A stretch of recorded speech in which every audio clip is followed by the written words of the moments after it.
अस्सलामुअलैकुम एवरीवन। आज हमारा special and local law series में सेकंड लेसन है जिसमें हमने पढ़ना है जजमेंट ऑफ टेनेंट कि टेनेंट को किराएदार को किन किन ग्राउंड्स पे प्रॉपर्टी से बाहर निकाला जाता है। हमने वो ग्राउंड्स पढ़ने हैं।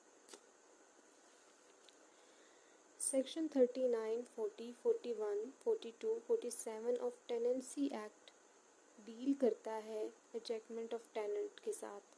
सबसे पहले हम मीनिंग्स देख लेते हैं। इसमें उसने कहा है कि एजेक्टमेंट एक लीगल एक्शन होता है, यानी कि एक कंप्लेंट होती है जिसके अंदर एक जो लैंड ऑनर है, जो लैंड लॉर्ड है, वो कंप्लेंट फाइल करता है रेवेन्यू ऑफिसर को कि ये जो मेरा किराएदार है जिसको मैंने अपनी प्रॉपर्टी किराए पे दी थी, ये इस प्रॉपर्टी का मिसयूज़ कर रहा है। या जो भी ग्राउंड आगे हम पढ़ेंगे वो अपना ग्राउंड लिखता है और कहता है कि इस किराएदार को प्रॉपर्टी से बाहर निकाला जाए, इस प्रॉपर्टी से थ्रो आउट कर दिया जाए, इस प्रॉपर्टी से निकाल दिया जाए।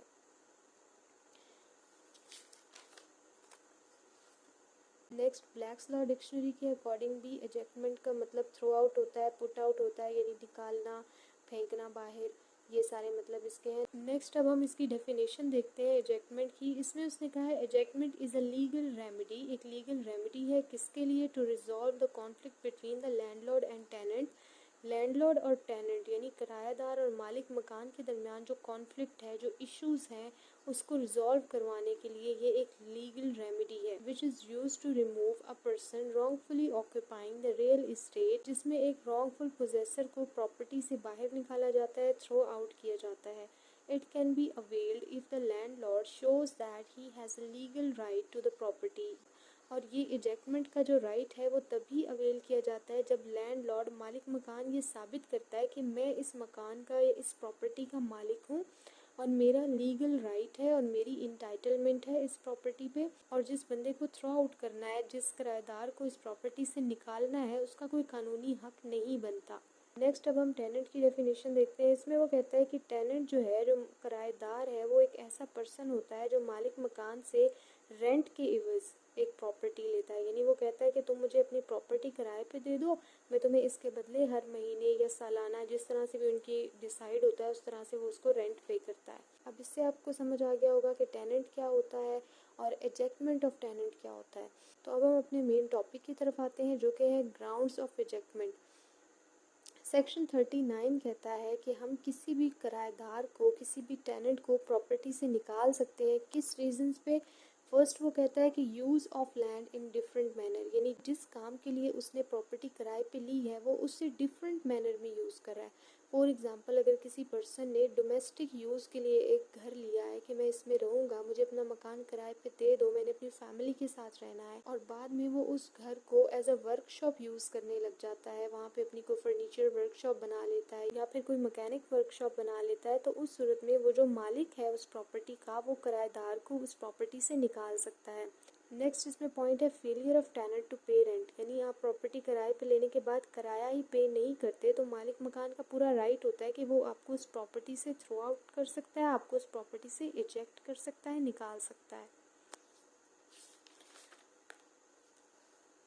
थर्ड ग्राउंड हमारे पास है term of tenancy comes to an end, यानी जितना टाइम पीरियड था, यानी टेनेंसी एग्रीमेंट के लिए अगर हमने वो मकान या वो प्रॉपर्टी 1 साल के लिए, 2 साल के लिए, 3 साल के लिए, जितने भी अरसे के लिए ली है, वो टाइम पीरियड एक्सपायर हो चुका है, वो टाइम पीरियड गुजर चुका है उस टेनेंसी एग्रीमेंट का, उस किराएदारी का, तो फिर उसके बाद ऑब्वियस सी बात है कि वो जो टेनेंट है उसको वो जगह खाली करनी पड़ेगी। नेक्स्ट अब हम पढ़ लेते हैं grounds for rejectment of tenant of fix term under section 40। Fix term tenancy वो होती है जिसमें एग्रीमेंट के अंदर ही टेनेंसी का, किराएदारी का पीरियड लिख दिया जाता है, यानी लिख दिया जाता है कि ये जो प्रॉपर्टी है ये इतने अरसे के लिए हम किराए पे दे रहे हैं। अगर हम इसके टेक्स्ट को देखें तो इसमें वो कहता है fix term tenancy is such tenancy when amount of time is written in agreement, यानी जितने टाइम के लिए हम वो प्रॉपर्टी किराए पे दे रहे हैं वो टाइम पीरियड हम एग्रीमेंट के अंदर लिख देते हैं, जिस तरह 1 साल के लिए, 2 साल के लिए, 3 साल के लिए।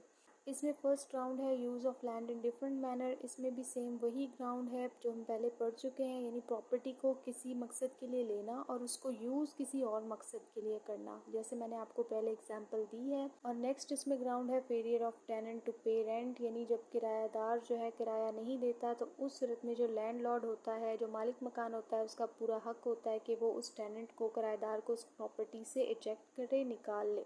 थर्ड इसमें ग्राउंड है term of tenancy comes to an end, यानी जितने अरसे के लिए हमने वो किराए पे जगह ली थी वो टाइम पीरियड कंप्लीट हो चुका है, तो ऑब्वियसली वो एग्रीमेंट की जो ड्यूरेशन है वो कंप्लीट हो चुकी है और उसके बाद जो टेनेंट है, जो किराएदार है, उसको वो जगह छोड़नी होगी।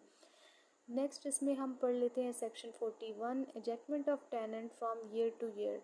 ईयर टू ईयर टेनेंसी वो होती है जिसमें एग्रीमेंट के अंदर टेनेंसी पीरियड नहीं लिखा जाता, लेकिन जो टेनेंट है उसको एग्रीकल्चरल ईयर के एंड में जो है उस प्रॉपर्टी से इजेक्ट किया जा सकता है। इसमें भी वही ग्राउंड्स हैं, use of land in different manner, failure to pay rent, term of tenancy comes to an end, और एनी अदर जस्टिफाइड ग्राउंड, कोई और भी ग्राउंड हो सकता है जिसकी बेसिस पे हम उस किराएदार को, उस टेनेंट को उस प्रॉपर्टी से निकाल सकते हैं। ये एग्रीकल्चरल ईयर की बात हो रही है। एक एग्रीकल्चरल ईयर जो है वो 1 मई को एंड हो जाता है और नेक्स्ट एग्रीकल्चरल ईयर जो है वो 15 जून से स्टार्ट होता है। तो इसमें उसने कहा है कि जब एग्रीकल्चरल ईयर एंड होगा, यानी कि 1 मई से लेके 15 जून तक, जब तक कि अगला एग्रीकल्चरल ईयर स्टार्ट नहीं हो जाता, इस ड्यूरेशन के अंदर हम किसी टेनेंट को इजेक्ट कर सकते हैं। अब हम इसका प्रोसीजर देखते हैं कि किस प्रोसीजर के अकॉर्डिंग लैंडलॉर्ड टेनेंट को उस प्रॉपर्टी से निकाल सकता है। इसमें सेक्शन 43 कहता है कि लैंडलॉर्ड एक एप्लीकेशन देगा, किसको देगा, रेवेन्यू ऑफिसर को, और उसके अंदर एप्लीकेशन में वो ग्राउंड्स लिखेगा, यानी ये तीनों ग्राउंड भी हो सकते हैं जो भी हमने पढ़े, और इसके अलावा कोई और भी जस्टिफाइड ग्राउंड हो सकता है।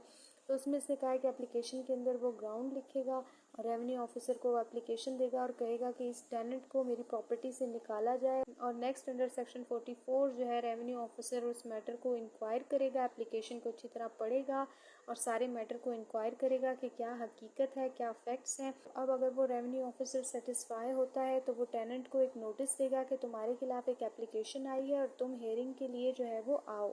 अब क्या होगा कि हेयरिंग के बाद अगर रेवेन्यू ऑफिसर सेटिस्फाई होता है कि टेनेंट जो है उसको इस प्रॉपर्टी से इजेक्ट कर देना चाहिए और लैंडलॉर्ड का पूरा राइट बनता है उसको ये रेमेडी प्रोवाइड करनी चाहिए, तो वो उस टेनेंट को उस प्रॉपर्टी से इजेक्ट करने का ऑर्डर पास कर देता है। अब सेक्शन 45 कहता है कि हेयरिंग के 15 दिनों के अंदर अंदर, यानी हेयरिंग हो गई उसके बाद 15 दिन के अंदर अंदर टेनेंट को उस प्रॉपर्टी से इजेक्ट किया जाएगा। उसको कहा जाएगा कि 15 दिन के अंदर अंदर तुम ये जगह खाली करो, और अगर वो नहीं करता तो उसके लिए फिर वो कोई फोर्स भी यूज़ कर सकते हैं। और नेक्स्ट इसमें पॉइंट है time for ejectment under section 47। इसमें वो कहता है कि जब एग्रीकल्चरल लैंड एंड होगा तभी हम उस टेनेंट को उस प्रॉपर्टी से निकाल सकते हैं और इजेक्टमेंट का कह सकते हैं, क्योंकि ऑब्वियस सी बात है कि अगर एग्रीकल्चरल लैंड है तो उसमें एग्रीकल्चरल एयर के अंदर तो कोई स्टैंडिंग क्रॉप होगी, कोई फसल लगी हुई होगी, तो जब वो फसल कटेगी या जब वो एग्रीकल्चरल एयर ख़त्म होगा तभी उसको इजेक्टमेंट के लिए कहा जाएगा। तो ये था प्रोसीजर फॉर एजेक्टमेंट ऑफ टेनेंट। अब हम इसमें लिमिटेशंस ऑफ एजेक्टमेंट देख लेते हैं। सेक्शन 42 इसमें उसने कहा है कि अगर कोर्ट डिक्री पास नहीं करती, यानी अगर रेवेन्यू ऑफिसर को ये लगता है कि टेनेंट को प्रॉपर्टी से इजेक्ट नहीं करना चाहिए, लैंड से नहीं निकालना चाहिए, और उसने कोई डिक्री पास नहीं की है अब तक, तो फिर लैंडलॉर्ड उस टेनेंट को प्रॉपर्टी से बाहर नहीं निकाल सकता। नेक्स्ट इसमें पॉइंट है, अगर टेनेंट टाइमली रेंट देता है, वक्त पे किराया देता है, तो तब भी जो लैंडलॉर्ड है वो उसको उस जगह से नहीं निकाल सकता।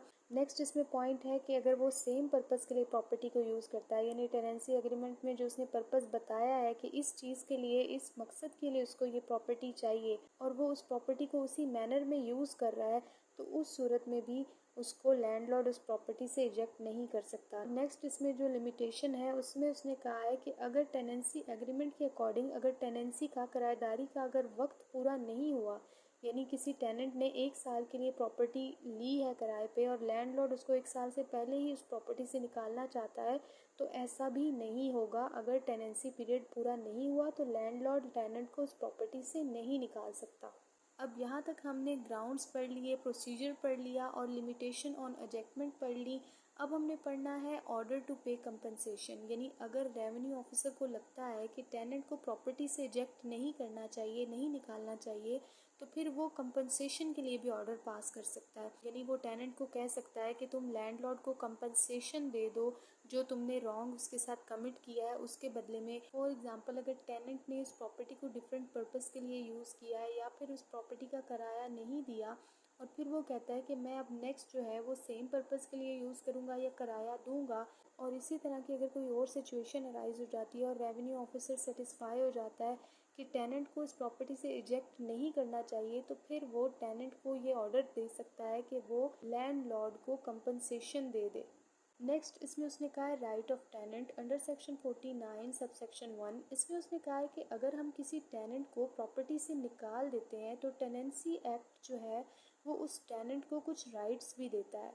यानी उसकी कोई अगर अनकट क्रॉप्स हैं, स्टैंडिंग क्रॉप्स लगी हुई हैं और हम उसको उस प्रॉपर्टी से इजेक्ट कर रहे हैं तो उसका पूरा हक है कि वो अपनी फसलों को वहाँ से कलेक्ट कर सके या जो उसका फ़ायदा है वो अपना वहाँ से हासिल कर सके। और ये नहीं है कि उसको फिर इजेक्ट कर दिया तो फिर उसके जो भी राइट्स हैं वो वहाँ पे ख़त्म हो जाएंगे, ऐसा बिल्कुल भी नहीं है। उम्मीद है आज का टॉपिक आपको क्लियर हो गया होगा। दोबारा मिलते हैं किसी नेक्स्ट लेसन के साथ, तब तक के लिए अल्लाह हाफिज़।